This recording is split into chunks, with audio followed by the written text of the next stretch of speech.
Well, Rob, our audition or our plea to the WSL to become a commentating team at some point is in the vault there, isn't it? We pretty much at one point asked Sam Bleakley to endorse us as a commentary team. Obviously, we're not going to go anywhere near his longboarding commentating empire, but at some point, I reckon we're going to be calling out some three to the beach shredder in 1 foot slop somewhere in Northern Europe, hopefully. Let's hope so. Well, it started off as subtle hints, ended in overt.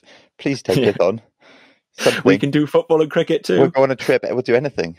Yeah, it was. But it was, of course, with regards to Sam's travel writing and filmmaking that we talked to him today, and it was a really enlightening and inspiring interview.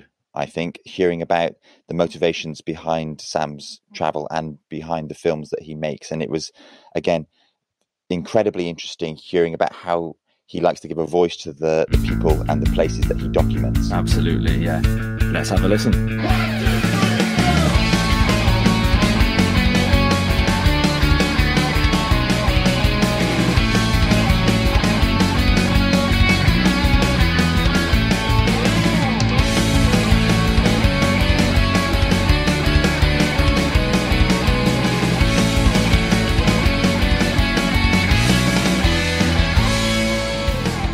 Today we're going to hear from one of surfing's great scribes. In the water, behind the keyboard, the mic, or in the editing studio, Sam Bleakley's career has added considerably to surfing's canon. With his latest project having been taken up by the WSL, Sam's travels are now streaming to a truly international audience. He's here today to chat trips, writing and general philosophy with the Crest team. And we'll hear more from Sam shortly. But first, to my left, a man so bitter at the thought of me enjoying French waves, he organised a podcast recording on the best morning of the week for surf. It's Tom Anderson. Yeah, I was checking the charts very carefully, actually. To my right, the man whose attempts to impersonate his favourite surfer, albeit through the medium of French cuisine, was a roaring success in the campsites of Cabreton.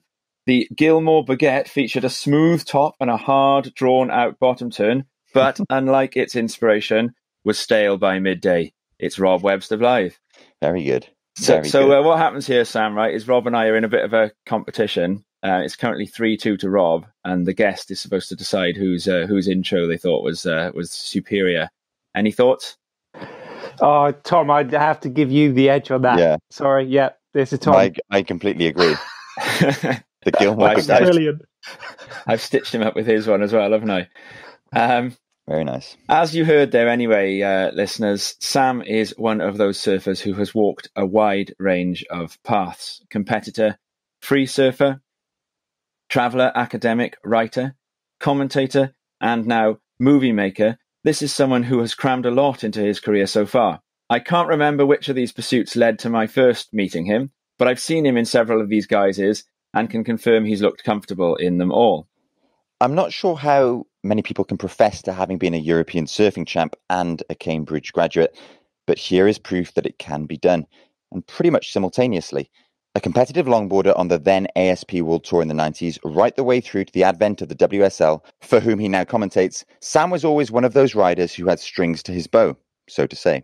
Travel writing being one of the standouts, although I would say that. Several early publications explored some of the world's less trodden surf paths, before his hit title, Mindfulness and Surfing, Reflections for Cold Water Souls, followed by Mindful Thoughts for Surfing, and then editing with Nick Zanella, the historical surf tale, Children of the Tide, emerged as real markers that this was an author who could move his quill to new genres and ideas with great versatility. A PhD in surf travel writing complemented an ongoing thirst for adventure, which is where Sam's latest project comes in. Brilliant Corners, a series of video travelogues, is now available to stream through WSL Studios, giving him an opportunity to further spread that lovely narrator voice with its sensitive view of the world and eye for the sublime. And that's got to be the starting point then for our discussion. The most recent instalment of Brilliant Corners to be released to WSL Studios is Senegal, and it includes an important piece of literary. Is that the right word? Homage to that original great journey of Bruce Brown and company in The Endless Summer. You surfed that spot at Ngor Island, the one from the original movie. What was that like? Did it feel like you were standing on the shoulders of giants? Yes, it is an important contribution to surf culture, The Endless Summer. So I think that it's easy to over romanticize those kind of works. But like any youngster growing up who was interested in bigger boards, of course, the Endless Summer was a big starting point for me to not only appreciate, what we were trying to do in Cornwall, but just understand a little bit about the world. So it was a lovely opportunity with the Senegal film to kind of cross-reference what Mike Hinson and Robert August and Bruce Brown did in the mid-60s with what was happening now with a kind of thriving local surf culture. And I think the bigger picture is that you go to Senegal now and there's tens of red hot young Senegalese surfers, and that's really exciting. It took a long time. You would have liked to have thought that culturally and economically Senegal could have been producing red hot surfers a little bit earlier, but certainly now as a visitor you go there and there's potential for some of those surfers to become world tour competitors. So yeah, that was a lovely kind of link between Endless Summer and now with that Brilliant Corners film. I was going to ask you about that. So perhaps more so than any of the other destinations in the latest series. So India, Madagascar, Papua New Guinea. Did you find that Senegal had perhaps a higher standard of surfing going on there? Yeah, 100%. Senegal is definitely up there with Morocco as probably one of the African countries that's got, is getting closer to South Africa in standard of local surfing. And Ghana's also somewhere that's got a strong scene. Ivory Coast, Nigeria have got big emerging scenes. But I would say that if you were to kind of do a league table of the quality of African surf communities, Morocco probably still above Senegal. I mean, I might kind of raise a little bit of rivalry there if Senegalese and Moroccan surfers hear this, but that's exciting. South Africa at the top, Morocco second, Senegal third. I'd put Ghana there in fourth at the moment. So you need these countries. They need they need the platforms, the kind of evolving surf industry. But I think that what I like to advocate is that young, talented surfers don't necessarily need to follow the path of Indonesians, Hawaiians, Australians, Europeans. They can forge their own way of successfully using surfing in their careers. And it doesn't necessarily mean just because you didn't get on the World Tour or the Challenger Series, you're not a great shortboarder. I think that as surf communities evolve, we need to kind of find, new ways of empowering local scenes and allowing them to kind of showcase how good they are with their own kind of surf festivals and carnivals and exhibitions. I'm curious as to why Senegal, in your eyes, has a kind of higher standard of surfing. I've seen that the ISA do those scholarships, don't they? They give, I'm not quite sure how they work, but I think they enable people to buy equipment and to travel perhaps for contests. And I've seen at least one surfer from Senegal receive one of those scholarships. Does that play any part into it? Why Senegal over Ghana, as you mentioned there? Why is that surf community kind of thriving? I think the wave quality, consistency and wave quality is the start point. And also fishing communities definitely lend themselves well to creating good surfers because these kids might have grown up with the real awareness of waves, currents, tides, seasons. But also you do need some level of economic stability and development to allow, people to have the time to kind of, perhaps diversify from traditional kind of career paths and spend enough time surfing to make a success of it. But I think that the big drive is consistency and wave quality. And I think Senegal has got that. It's got a huge variety of waves and it's extremely consistent. And it's got that alchemy of the inspiration from expats and visiting surfers who have been kind of trickling through since the 1980s.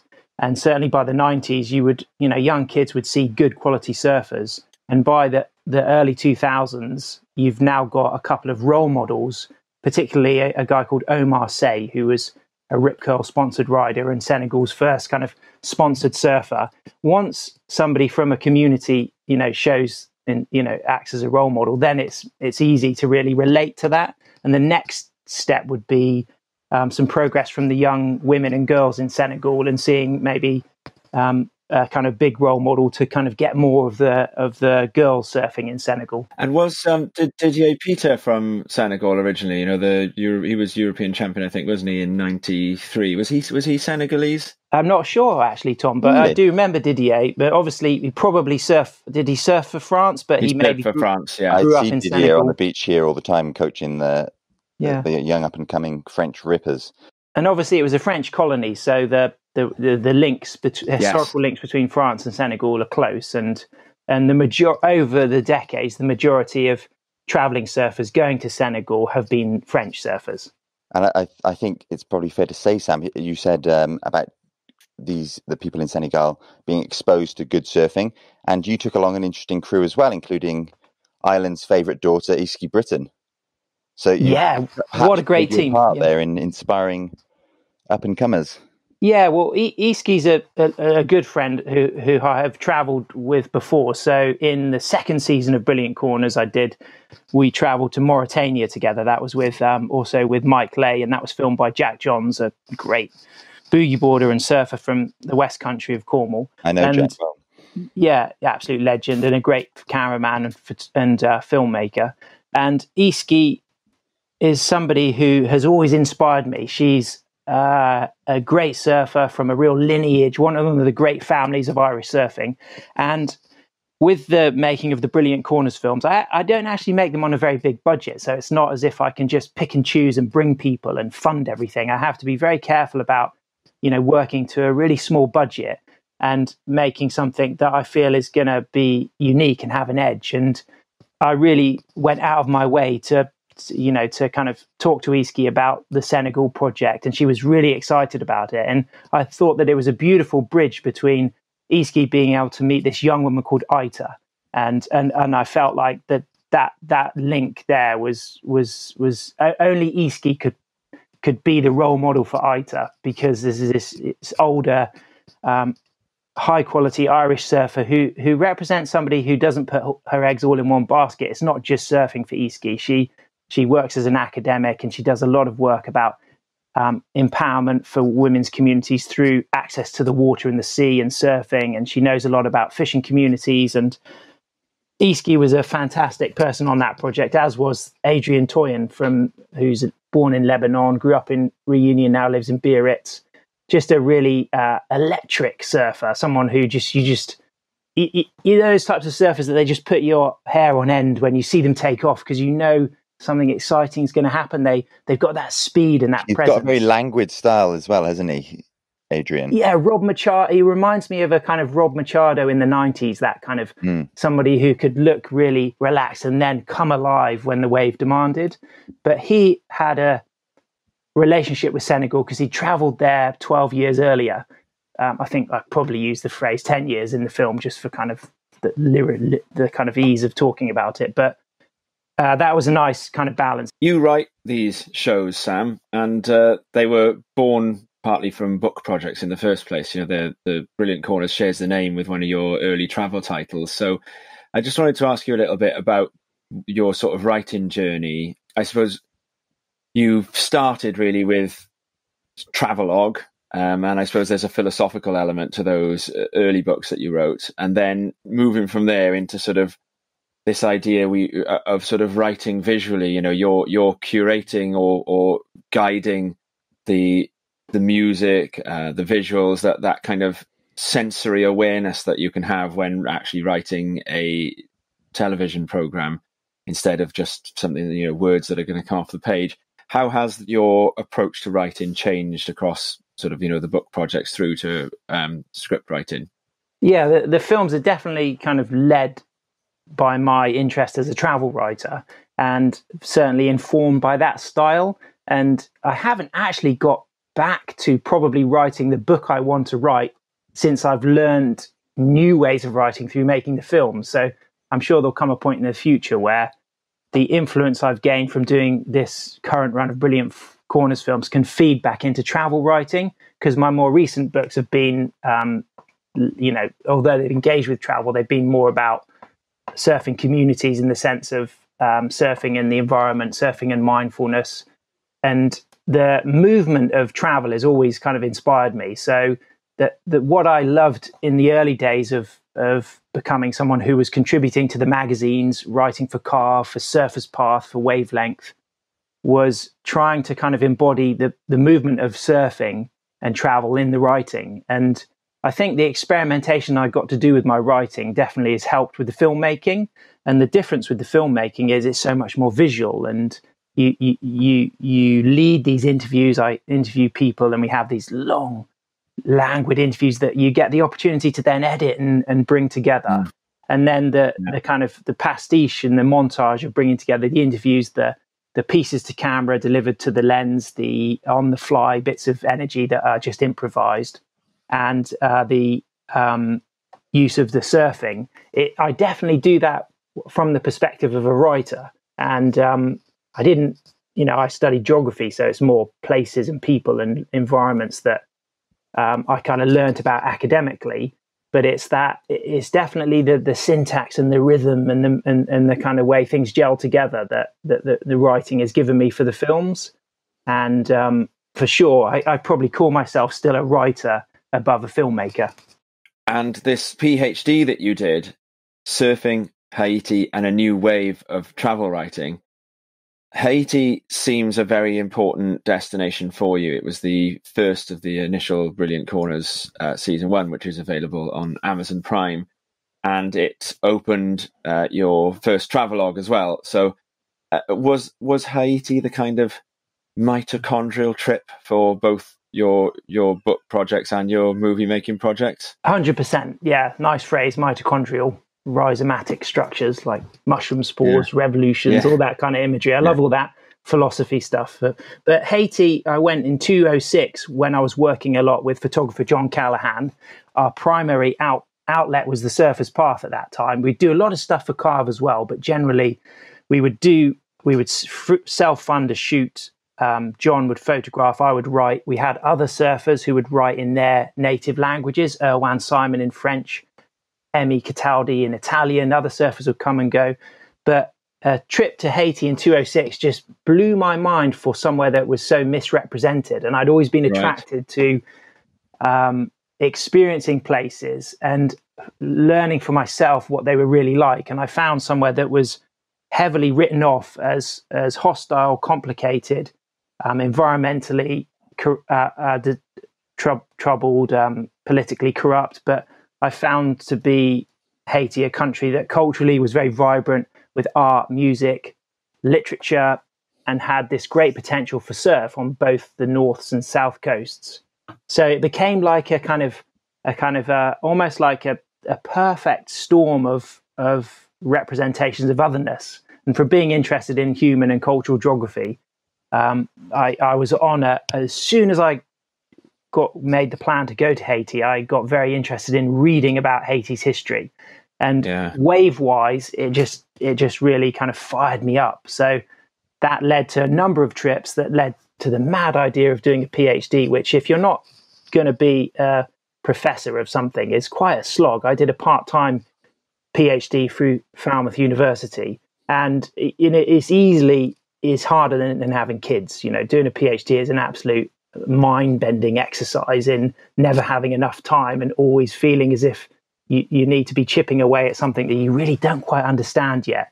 And what was a joy was Andy Martin was my external examiner for my PhD. So the viva and the submission proved to be a kind of nice experience. But doing a PhD is hard work. But I did do a PhD about exploring the coastline of Haiti and mapping the different surf breaks on both coasts through a number of trips, and writing about Haiti. And for sure, that remains a big inspiration for me, just engagement with Haiti, re-representing places, the themes of otherness, imperialism, slavery, music, carnival, all these types of things that Haiti has. And if anybody out there listening's, feeling like a big adventure, it's an exciting place to surf. And now there's a bit more of a grassroots surf scene. So I'm kind of keen to certainly go back there. So it's Dr. Sam Bleakley that we should be referring to you as, I suppose. And being an academic, does that fit in well with the surfing lifestyle? Well, I did kind of try to kind of become an academic at Falmouth University. I took up a post as a senior lecturer on a cultural tourism course for a year, thinking that what am I trying to do, making a living still from surfing? I'm older now. And actually, I just realized that to do what you love in academia, you have to really work your way up the ladder until you're in a position where you can use your research muscle to do the research you want to do. And that would have taken me a long time, where I was still in a position with my surfing life as far as using things like mediums like film, commentary, competition, travel, writing, to continue to kind of bridge together all these interesting things that motivated me. So I did the year academically, and that really helped fast track finishing my PhD. But then I went back to the freelance role and really then got more into pushing the Brilliant Corners films and also doing more kind of surf event commentary for the longboard tour. But I think there's some great surfing academics out there, and it's a growing community. Jess Ponting in California is a real pioneer of studying sustainable tourism. Yeah, I love listening to your podcast with Andy Martin. He's a lecturer at Cambridge. He was there teaching when I was doing my undergraduate degree, and I love his work. So I think, like anything, the more variety you have in a community, the better. So, if surfing encapsulates, academics as well as, hardcore surf industry devotees or professionals, where we can all meet, that's a great way of keeping the surf community alive and interesting, because nothing worse than things getting stale. You want people at the creative edge of anything, coming up with new ideas, making things fresh and exciting. There's some really interesting points I'd like to kind of dive a bit further into there. You mentioned kind of juggling your time between academia and surfing, and you studied for your undergraduate degree at Pembroke College, Cambridge, whilst competing at a high level in longboarding. Was that a challenging kind of balancing act? It was, actually. I did consider quitting the degree, and thankfully I didn't, because I got a place at Cambridge whilst thinking that my route would probably be either because I love A-level geography. That was like, I would like to be an A-level geography teacher, or maybe work at a university working within probably cultural geography academically. And that was my kind of direction. But then whilst I was at Cambridge, I think the separation from the coast, it was the first time in my life where I'd spent an extended period away from the coast. That really fueled my love of surfing. And each time I got back to the coast, I was much more hungry. And then the competing, although I'd been competing before starting the degree, the success came whilst I was at university. And there was a period of time where I was getting my boards from Chris Griffiths in South Wales. So I really got a lot of inspiration from him at the time as well about being resilient and tenacious and sticking with things. And I kind of found that he was he had already become a family man and had a great career competitively, but he had launched his shaping career. And I liked the balance he had, and I could see that I can keep going with my academic studies. I can finish this off.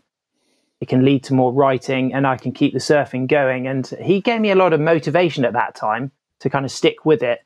And then I was lucky enough to be able to get sponsorship from Oxbow, who were the French brand who were really behind longboarding at that period. So when I graduated from Cambridge, I was able to kind of smoothly walk into a career with a monthly salary to surf and travel. And it was the kind of magazine work that was fueling that. But I kept it quite low key with my lecturers at Cambridge, because you're not really supposed to be away. But I was away a lot surfing, unless you're doing a kind of sport that's recognized within the university system. So I was, and Andy Martin actually written a nice feature in the Observer Sport Monthly called The Contender, which was like an up and coming athlete that came out just after I'd sat my final exams on the Sunday, after the final exam on the Monday. And it kind of blew my cover, but it was okay because I'd got through everything.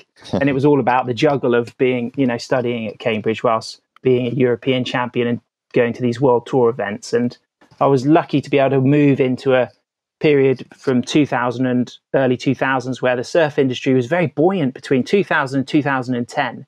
there was a lot of funding opportunities for all aspects of surfing, from the magazines to photographers to young professionals. Competitions were alive, and that was a period of time that, you know, I kind of really took off into the world and started to, I competed, but it was the working with John Callahan and the exploration travel and the features in the magazines that meant photos to fuel your sponsorship, but opportunities to write with really good open-minded editors like Alex Dick Reed and Chris Power, both editors who they let me flower. Occasionally they rein me in, but a lot of the times, and I feel as if I had gone in the direction of trying to write travel features for the broadsheet newspapers, those editors might not have given me the freedom to do experimental things like talk about jazz music and longboarding and otherness and Haiti. And that was, you know, due respect to the surf media at that time to have editors in powerful positions who could let young writers really experiment. Yeah, I think it was Alex Dick Reed who gave me my first ever published piece in a surf mag, and I remember there was this kind of generosity in the way that he communicated with me, which at the time I didn't realize was very far from standard in the writing world. And you mentioned Chris Power as well, a brilliant editor. And thank goodness for characters like Chris and Alex, because nowadays in surf media, and I use that term in inverted commas, it seems to be the norm, perhaps, that we explore links between surfing and other things, like you mentioned, jazz music and longboarding. That it seems to be a common theme now, doesn't it? It's not an outlier. It's not something bizarre. No, yeah, there's a lot of good stuff happening in you know, all kind of media elements, but I still think that you know, you can spot the stuff with integrity. You know, that really shines, and you know, irrespective of the, you know, the explosion of social media and the fact that we see so many incredible short clips of people shredding, from the smallest to the oldest to the biggest waves to the longest barrel, and we get a lot of access to snappy little pieces online. I still feel as if you can, the works with integrity, whether they're visual, whether they're films, whether they're written, whether they're a product being made within the surf industry, they still shine. And I think there's still like, you know, it still favors the surf industry. It's a tough world to kind of make a sustainable existence in, and it definitely still favors people. If you really want to stand out, you got to do something fresh and different. And I think that I still get a lot of excitement out of the people who are still printing magazines. And I just got the new Carve, and you know, great, good job, Steve England. He's been there since 1994 when Orca Publications was founded. He's now at the helm, and since that cover with Donovan Frankenreiter doing the floater, I remember it. Yeah, and I think those traditional outlets are exciting, and I think that books, you know, I still like Andy's book on TED. You know, I had got the Kindle edition, and I'm waiting to get the print edition from America. And for me, the engagement with a surf book it's so refreshing. I remember being on a boat trip to the Maldives with Elliot Dudley, one of your team, and Elliot had, Tom, your pre-copy of your first book, and it was so exciting for me because I was, you know, I'm older than you, but we were of a new generation of British surf writers, and you know that I still think that those platforms are great. I love it when people make the effort to maybe not release all of their work, you know, online on blogs, but save it and bring out a book. And you know, the artistry and the energy it takes. I'm really supportive of people who get in touch with me and talk about ideas. I want to write a book and stuff, and I try to often encourage them, you know, to look to the bigger picture. What's the theme? You know, what's the contribution to the genre, and all of these things that make a book something timeless. Magazines are there for the months, but you want to be able to pick up a book in 10 years and it's still, you know, it still be something that has kind of timeless kind of elements to it.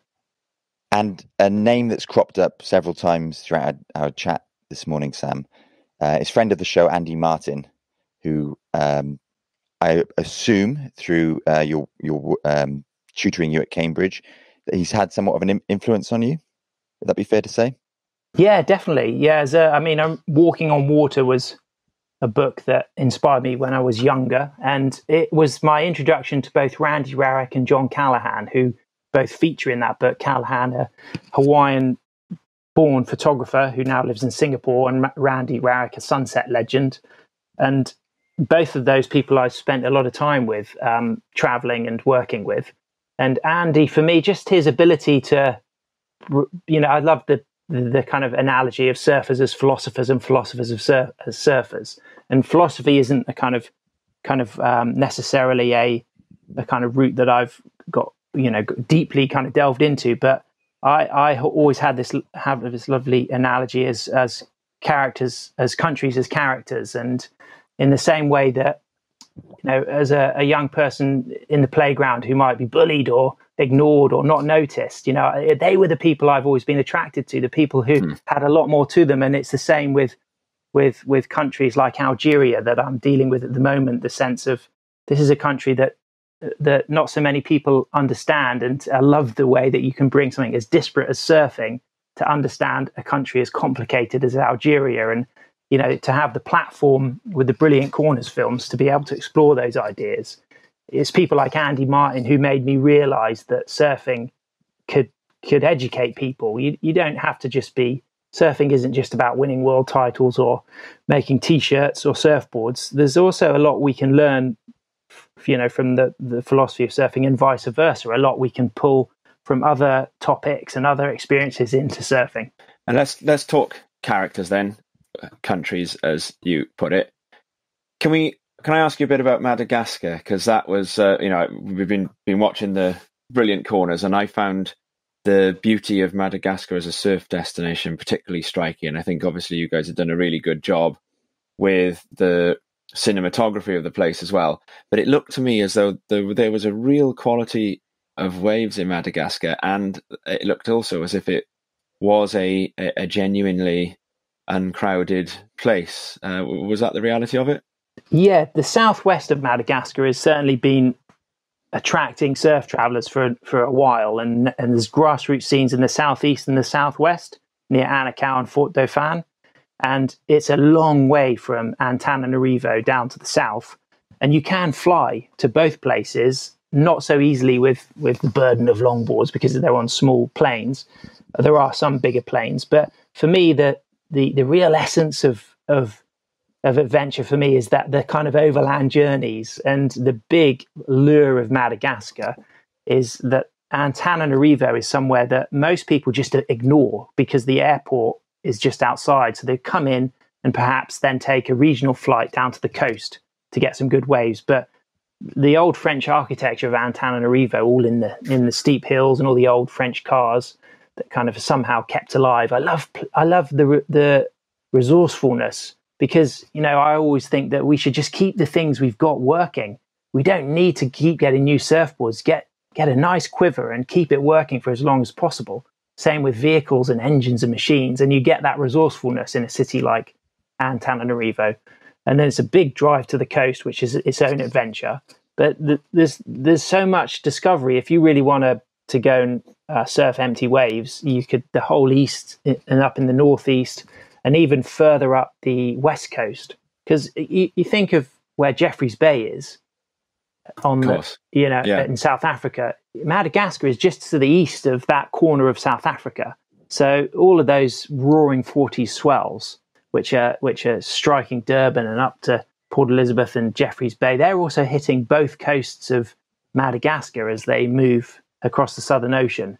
And it's tropical. It's got a lot of reef passes and long kind of fingers of almost point break like reefs, as well as the more slabby spots. So that, definitely. But we live in this, difficult to glamorize the travel, isn't it, these days? Because there's such a stigma from, of course, the essential environmental angle about having a small carbon footprint. And for me, it's really kind of taken me much more into the human stories about communities and places, and the kind of the exotica of selling perfect waves. I think it works really well when when people are kind of the elite level surfers. But actually, that's not what motivates me. Of course, we all want to surf great waves, but I'm actually, it's those grassroots surf communities who don't get a voice in the media platforms, and those kind of people who've sacrificed everything to run a small surf camp in a remote place. I love those types of human stories.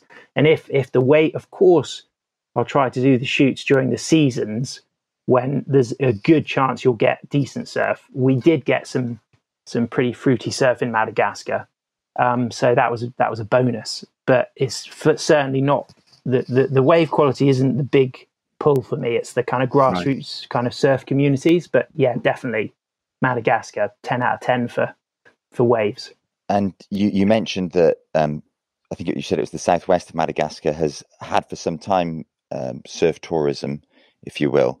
But lots of the places you kind of document in the series of films seem to be in their kind of early stages of development as surfing nations. And one place that we found really interesting was India. And what prompted that trip? Why India, of all places? Well, again, India is so big and complicated. It's impossible to kind of showcase India in one project. So I kind of try to outwardly tell the viewer that this isn't everything you need to know. So we focused on Kerala, and every film I've made is off the back of previous projects, getting to know the place, having a link, having some stories. Perhaps they might have been from traveling with John Callahan and writing about a place and staying in touch with a small community or a single person. With India, the evolution of my kind of appreciation of the place came from doing a annual bit of work with the surf and yoga retreat called Soul and Surf that's based in Varkala in Kerala. And off 4 different trips, some of which were my family, which was a great experience, I got to know the surf scene in Varkala. So I really felt like the India film was about giving them a voice, and the east coast of India is where the best waves are. Like Sri Lanka, it has the 2 seasons, the different monsoons, and the west coast of India has a surf season from November to May, and the east coast has a surf season from May to October. And Kerala, it's mostly quick beach breaks. The waves are snappy and tight to shore, a little bit awkward, but it can be fun. But the Varkala surf scene was a story that hadn't been shared. So honing in on some of those youngsters who worked at the surf and yoga retreat and what they are learning about the world through this international kind of place and their grassroots surf scene. For me, it seemed to kind of tell a nice, bigger story of India, re-representing elements of Indian society, which, as a British person with the history of colonialism and partition of India, that's a huge impact we as our ancestors as British imperialists had on India that we don't learn at school when we should learn, in the same that the Black Lives Matter movement has reminded us how much more we should be learning about the legacy of slavery. As British students, we should be learning more about the partition of India, which divided India into Bangladesh and Pakistan and India, and caused a huge movement of people and was extremely disruptive. So I think as a writer, engaging with India is seriously dangerous territory. So I was really careful to not trip myself up. A lot of people aren't going to criticize certain kind of representations in the surf media, but I want my work to be engaged with beyond the surf media. So I really wanted to kind of capture something that was exciting and fresh for kind of Indian identity, these young skateboarders in Kovalam, these young surfers in Varkala. And at the same time, I didn't want to do something that just sounded like this white guy steaming in and kind of projecting his own worldview on a country that in the past, his ancestors might have had a bad impact on. So it was a tricky one, India, but I did feel that I got a really good positive reaction from the local Indian surfers. And that the most important thing is when the films come out, if the messages come through from perhaps the Senegalese surfers or the Malagasy surfers or the Indian surfers or the Papua New Guinean surfers in pride of what they've seen, that for me is job done. And then I'm happy to move on to the next thing, because it's giving them a voice that they don't normally get on the platforms. There's not often you open Surfer magazine and see their voice shared. So, but that's it. India, despite having an enormous coastline, and as you said, 2 distinct seasons for surfing, depending on which coast you're on, it isn't the place that first springs to mind when you think of a surfing destination. I think my dad did a surf trip to India in the late 70s, and of course back then there was no one surfing apart from him and whoever he was with. But nowadays, as documented in your film, again, there is somewhat of a scene there, and given the enormous population, would you say that India is kind of poised to be a great surfing nation at some point in the future?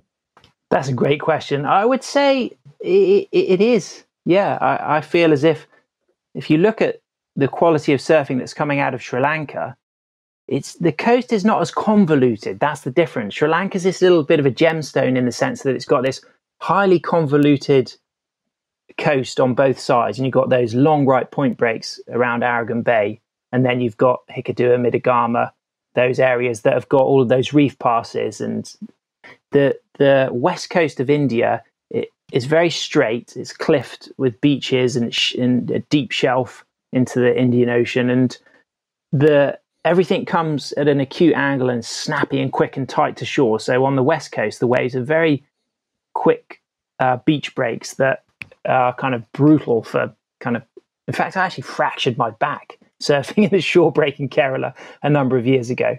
But the east coast has got the point breaks, and I feel as if they haven't quite been documented in their best yet. So I think a lot of the global surf community hasn't quite seen India at its best visually and through film. But I'd love to let the Indian surfers do that. If they can lead that, and if they can be the gatekeepers to decide how do we showcase our coast, because they've got a thriving surf scene. And I think that's some of the messages with the Brilliant Corners films. I'm always trying to strike this balance of empowering the local community to be the people who lead the way their story is told, whilst laying a few messages to try and inspire them to say that you've got this. This is yours. This is your place. You can be really leaders in your community about how you manage this coastline, how you work with the fishing communities that need for food, how you work with sustainable small scale tourism. How you welcome outsiders, because we want places to stay authentic, and we want the environment to be managed. We don't want to kind of flood places. But I'm not a massive fan of the philosophy of aid, of going to places and giving free surfboards and giving stuff that people can't manage. I'd rather tell stories that empower communities to make their own equipment. I'd rather see people sourcing equipment to make boards from that they know they can find and they can fix and they can manage, rather than being the type of person who fundraises a huge container of mass-produced equipment that can't be managed well within a kind of emerging surf community. So it's kind of like laying these seeds and these ideas that hopefully some of the local surfers kind of take forward. It's really interesting hearing the kind of motivation behind these projects, Sam, and conducting them in such a sustainable and, I suppose, noble way. And these projects, of course, have been taken up by WSL Studios, as we mentioned earlier, which is, of course, an incredible opportunity. How did that come about? So the first season was Haiti, Jamaica, Barbados, Liberia, China, that French company called Extreme Video distributed, and that you can watch that on Amazon Prime. And then I did the second season funded by The Wave Bristol, and Nick Hounsfield, the founder of The Wave, was someone I'd been working with writing content for their original kind of platform of blogs and Instagram and Facebook. And he loved the original season of films, and him and his team funded that second season. But when it came to and that was on Mauritania, Sierra Leone, Ghana, Philippines, and Oman. And I would have loved to have continued to work with them, but of course they were very much focusing on building the wave, which is reopening at the moment. So that's exciting. And of course, they got the London project as well. So clearly that's where all of their energy and funding needed to go.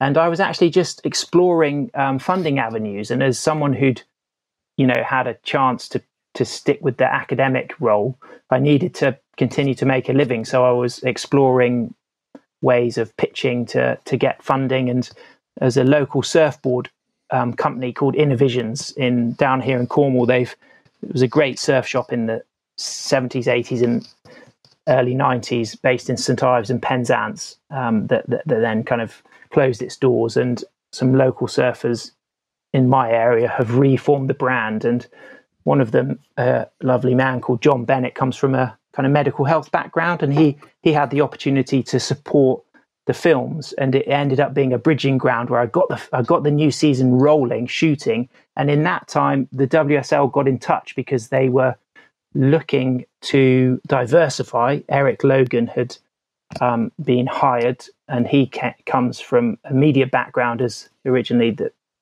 CEO of the Oprah Winfrey Network in America. So he comes from a background of media, and him and some of his crew had seen some of the Brilliant Corners films, and they were looking to support some of these more creative cultural projects around surf communities. And they were very interested in the grassroots surf scenes. And so we started talking, and then they ended up kind of taking over the project, and it allowed some additional funding and more of a structure. And that was fantastic because they appointed a really wonderful producer called Camille, who works full-time for the World Surf League, often working with the shortboard webcasts, but she comes from a documentary production background. And immediately there was a really good alchemy with her. And when we started doing the post-production of the first episodes on Madagascar, there was a real celebration of the cultural elements, but also this great guidance about making things more digestible and more accessible, but still giving me the freedom to explore some complicated ideas. And then we had some motion budget for the motion graphics, so everything started to kind of become more professional. We developed a bit more of a slick, streamlined format, and that's the relationship I'm still in. And we've got a new season ahead beyond finishing the film I'm editing at the moment on Algeria. We've done Madagascar, Papua New Guinea, India, Senegal, Algeria's coming next. And then we've got another season to shoot. And still, I'm doing this on a small budget, and it's a labor of love, but it's just getting me by. It's become pretty much my full-time role. And the big relationship for me is my relationship with Robin Simpson, who I edit with locally in St Just near Senon. And he has an editing suite there. And we literally spend months and months and months together doing the edits of each episode. So that's the most important relationship in the project, is my relationship with Robin, because he drives the editing software and I direct the project in the sense we've shot the film, I've directed with a cameraman, I've written the script, I've brought together the story, I study the material, and then I'm directing the editing. And he loves driving the editing software, and he's an absolute master at all of the necessary things like the file management, the kind of shortcuts, the pace, the kind of backing things up, the exporting and uploading and the grading and all these elements. And that relationship for me is the most important one, and I have to keep that strong and positive, and thankfully we do. And so it's a small team, but I'm by no means the most important person in it. Camille is extremely important as the producer, and Robin is the editor, and the cameramen, commonly Greg Dennis from Cornwall, or Luke Pilbeam, or or an Australian called Misha Rob Mass. They have shot shows, and the surfers who have joined us, and the local surfers, and all of these kind of surf community trusts that you build, and that for me has taken a kind of a longer life devoted to this. It's the trust I've built with the surf communities and the places, from visiting before, maybe publishing a feature and them letting me in, and also traveling with a small crew. we don't have a sound man. We just, me and the cameraman film everything and do everything. We often use 2 cameras manned independently because we haven't got a spare camera person. And having the right people with you so that you're light-footed and you travel as you would as a writer. But it's impossible to travel as a writer, which is my goal, because you've just got your pen and your paper, maybe even a pencil, which is a bit more sustainable than a plastic pen. But that's great. That light-footedness of a writer is what I always aspire to achieve as a filmmaker, which you can't, because you've got a big plastic object that needs electricity, and you've got to back things up, and you've got lenses and a little drone if you can sneak one into the country. So you've got this other juggle of kit. So you're obviously like doing something, but the art of it is to be welcomed and have that trust, and allow people to let you in, and them know that you're not doing them over, that you're doing something that they're going to be proud of, and sharing that with them, keeping the dialogue alive, as you're editing, letting them know, is it okay if we use this phrase from you, and that kind of thing. So it's bringing together kind of like a little community of things in each project. And, it does take over, and you find that your head is in that country. So when the lockdown happened, I was editing Senegal. So all of this political, social and health issue, and I'm there just still living in Senegal. And that's the creative kind of challenge you face as anybody who does anything.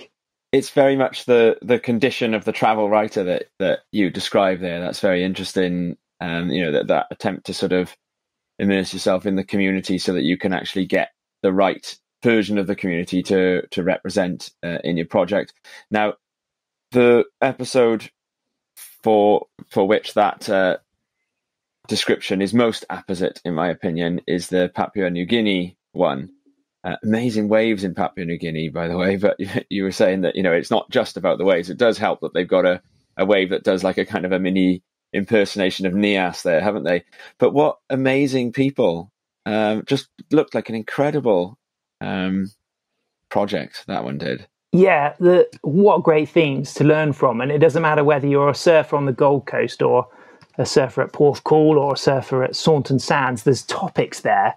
There's the empowerment of women through what they call the Pink Nose Revolution.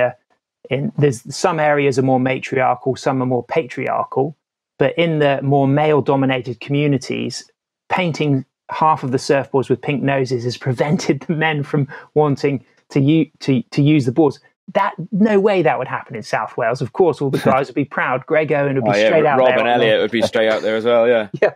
So that's absolutely unique to the location, but it's a symbol of accessibility of equipment, of a balanced lineup. And we all know how, important it is to allow equal access to surfing. And then the kind of revival of the woodboard culture, and the fact that, like all Polynesia, Papua New Guinea's got this rich history of wave riding. A lot of kids used to just, if they were getting bed bugs on their wooden board bed, they'd go for a surf just to wash the bed bugs off the wood board, and they would ride what they call the palangs and just ride them prone. And the history of all Polynesian wave riding, of course, the Hawaii was the kind of golden territory of environmentally. It just had the perfect combination of surf breaks to allow surfing to flower in a complex way.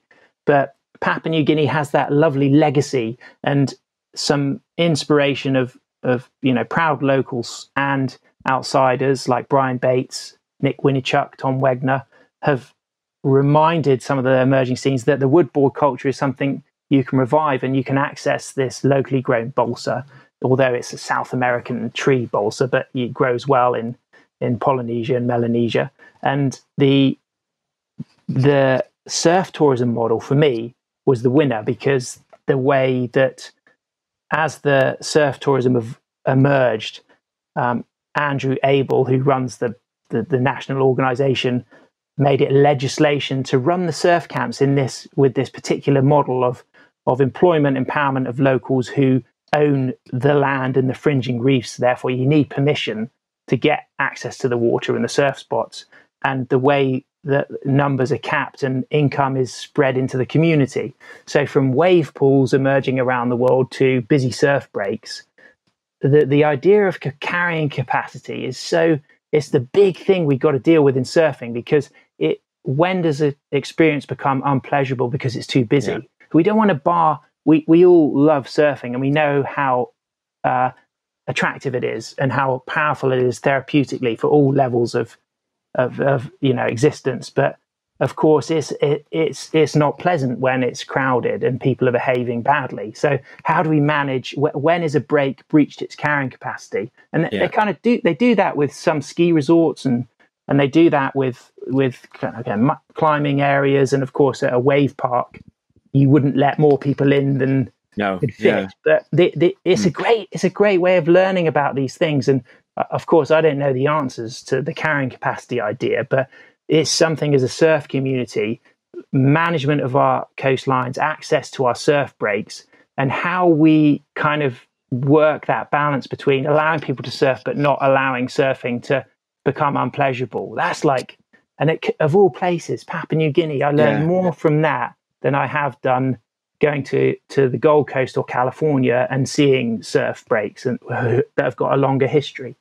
So in light of those comments then, do you think it was a good move by the WSL to hold the World Longboard Champs there? Because that was part of the first episode there, and they set up this little camp, didn't they? And all the competitors had to sort of stay in tents. And it had a lovely grassroots feel. And the wave, I'm assuming, must have been pretty difficult to get a set wave during some of the sort of training free surfs before that comp. Good move by the WSL though to sort of bring that. What would I call it? I suppose it's that kind of idea of inviting communities to sort of look after and manage their own growth into becoming a surf destination. Your thoughts on that? Yeah, well, it was more a locally driven move. So it was more the vision of Andrew Abel and some of his crew to have a celebration of what was happening in Papua New Guinea and give it a big platform. And it very remote area, near impossible to do the live stream. And I think it was a good move. And, unfortunately, it was a one-off. It's not kind of evolved into a kind of annual event, which I think, if the funding was there, that would have been the vision of the Papua New Guinean kind of surf organization. But I think that when you have a new event at a remote place, if there's already a structure in place in the country to cope with a new attention, it is great. If there's not, then that's a problem. If you put a world-class wave on the map and you suddenly get a flood of visitors and there's no infrastructure in place to host those visitors and no leadership to determine if the locals want those visitors, that's a problem. But Papua New Guinea already had a network of sustainably managed surf camps in place that capped the numbers. So if that did become an annual event, say, for example, it was a CT event, and overnight you had a flood of bookings of people wanting to travel to these different spots, only a small number per week would be allowed to come, and they would be contributing in a good way to the local community. So in that case, I think it was great. But if you were to do an event in an equally good way without locally driven vision for how they would host a flood of visitors, that's when it can be a problem. Right. Interesting. With regards to the WSL, Sam, you of course are the voice of many of these the longboarding events, certainly, and it seems to Tom and I like somewhat of the dream gig, so to speak. It's the whole kind of motivation behind the Crest cast, trying to muscle in on that action. Yeah, it's our audition. This is it's a very long-winded audition tape. Well, I think you guys are doing a great job, and I think the webcasts are becoming a big element of all levels of competition. You guys have already done them for British events, and that will evolve if you want it to. And I think that as a former competitor, I've always had a passion and appreciation for competition surfing. I watch a lot of shortboard events, and for me, the big thing that fires me up in longboarding is women's longboarding. The new movement of graceful women's longboarding is so refreshing, and it's great. You know, I love sport. I grew up like you probably did, listening to cricket, rugby, football. I think that sports commentary it is incredible. You know, for me, listening to Radio 5 live sports commentary, any live sport, that's where I get my inspiration for surf commentary. Unfortunately, as a lone Brit in that world, you can't necessarily go to town in that direction. You have to kind of broaden your kind of language to appeal as much to the Australian and American and European audience. But it's great, and you sit there watching all day of surfing, and you've got to do your research. You've got to know the riders. You've got to have a bit of passion, and like you experienced doing this webcast, you've got to deal with the realities of media. Things break, things go wrong, and longboarding's still the kind of smaller funded element of surfing. I love that. It's the more grassroots thing. We're often, you know, in a difficult situation doing the broadcast under challenging conditions. I think I saw you under a team together. I think I saw you under the tailgate of a van in Noosa. Was it in the rain? Exactly. Yeah, that was brilliant, and it was all because we'd moved. There was no waves at first point, so we'd moved to the groins, and they're running the cable down to the broadcast cameras and up to the caravan that was doing the webcast, and there's no room in the caravan to fit the commentators, so we're outside being bitten by mosquitoes. Brilliant. There's a tropical downpour, and this is the joy of it. And I'm really, really excited to still have access to surf competition. Yeah. I love the thought of you having to kind of temper your commentary to accommodate the Australian and American listeners. I fear that Tom and I would perhaps bring too much of a test match special vibe to WSL. Well, I was going to mention that. Yeah, I think I think still cricket is the kind of it's the goal. It's the pinnacle, isn't it? Yeah. Yeah, and it's also lying on a beach listening to the Test match special. I did it all last week against the West. The use of space. I think that the art of cricket commentary is the way they use space, and I think that surf commentary can gain a lot from that because you have a lot of air and space, and the art of riding that out is definitely something that maybe we should set up this kind of training camp for aspiring surf commentators, and they have to listen to kind of iconic Test match commentary.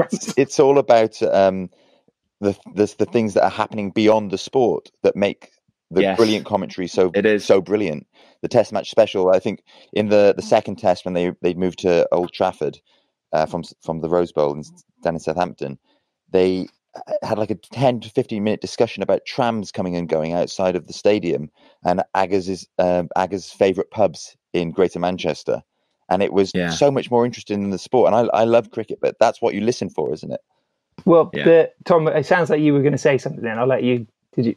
Oh, no, you go first. I could talk all day on this topic. What is a real joy is working with Wingnut, who, of course, one of the great longboarders. And Wingnut's not always available to do the longboard events, but we have had a lot of fun. Often we get separated because we're both, got the background of being in front of camera as longboarders. So we'll often put not necessarily on the same heat together, but there was actually a really hilarious heat we did in Taiwan at the World Longboard Titles a number of years ago, where it was a really kind of like middle of the event. Nobody was probably tuning in. The waves weren't great, but Adam Griffiths was against Tony Silvani. Adam, a Brit, Tony American, Wingnut American, me British. And so we took on this kind of persona of the Brit v the American, and I kind of obviously was on Adam's side and Wingnut was on Tony's side, and we actually brought in an analogy of it being a game of chess, and Wingnut's very sharp and quick thinking, and that's you could find that on YouTube, that heat from the Taiwan, I think it was a 2017, and I'd say that's probably one of my high points of surf event commentary, is this particular heat with Wingnut and Tony Silvani and Adam Griffiths, and the opportunity to really kind of like, you can't always do that because the producer in your ear will tone it down depending on the level of the event. But if you get sometimes if things are kind of pretty small scale, you can go on a roll. But generally, if you've got a bigger production team, of course, there's rules, and you've got to be impartial, and you've got to kind of lead into the ad breaks and keep things fresh and snappy. But sometimes you do get the opportunity to go crazy, and that's fun. I was just going to say about commentating on other sports. Actually, I think a bizarre experience I had.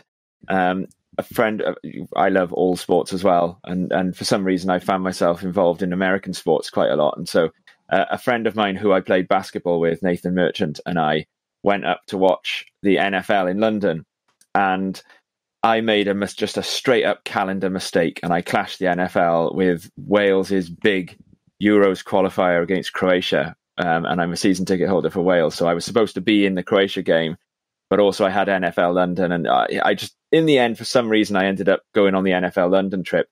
But it meant that as we drove home, I was watching the Croatia game on Sky Sports on my phone while Nathan drove. And because we were in England, we couldn't get Radio Wales. So I commentated Wales's game against Croatia for a one-man audience all the way down the M4, all the way back to Wales. It's really hard to commentate on a sport in which the action never stops. I found it really, really hard. But at the end of it, he said, God, he said like that was fine. He said, I'd take you over most of the, obviously we have Rob Phillips here in Wales, who is the best football commentator. But at the end of it, I was really buzzing and thinking like, yeah, commentating on all sports is just an absolute blast. Yeah. And you get into that kind of breathing pattern where you can talk for long runs, but it is absolutely terrifying if you in a team and somebody's for an emergency has got to leave the room and you've got to hold court for a long period of time. If you can bounce off somebody, it's so much easier. You don't always get the license to do this when they have a bit of a structure. When you have a big production team with what they call play-by-play in colour, the person who is describing the action and the person that's analysing the action. And essentially the colour person will be an ex-world champion or competitor, and play-by-play will be the Ronnie Blakey host who brings you in, takes you to the commercial break, brings you back, reds up, takes off, describes the action. And you do often have to stick to that formula depending on the production team you're working with. Right. And what, for me, something I love is the describing the live action when someone's riding, putting words to the moments. And some viewers, listeners don't want that, but the way that a sports commentator on motor racing or horse riding can just go into acceleration mode, and you get that with cricket. You get the cool moments, and then the action and the pace is quicker. And that, for me, is the most inspiring part, because you're really living and breathing the moment. You're out there on the nose with whoever it is, Kalian Moniz hanging 10 on a fast section at Haleiwa, wherever it might be. And those kind of flurries of detailed description that's as close to being out there in the water actually doing the surfing. So, and that definitely, I think for all commentators, you kind of want to have a passion for other sports, because you need to constantly be getting inspired by listening to, whether it's the NFL, whether it's basketball, whether it's ice hockey, whatever it might be. For me, it's mostly cricket, rugby, and football. I'm a huge fan of all three of those sports, and I regularly follow all of them. And it's those they kind of keep me motivated about surf commentary. Now, speaking of all sports and football, Algeria, big sporting nation, responsible for one of Wales's least favourite football stars. He's very popular in Italy because of that wonderful, iconic moment. Zinedine Zidane. We hate him in Wales because he doesn't get on with Gareth Bale, who is like literally, the unofficial Prince of Wales. No, the official Prince of Wales. Gareth Bale is. Algeria, though, that's the next episode in Brilliant Corners, isn't it? What date's that out? That's out 22nd of September. 3 episodes. Episode 1 out that day, and then the next 2 weeks you'll see episodes 2 and 3. Brilliant. With travel in mind, Sam, how do you see the post-COVID surf travel scene shaping up? Can the communities that you visit in the Brilliant Corners kind of pick themselves up from what I imagine is quite a tough time for them?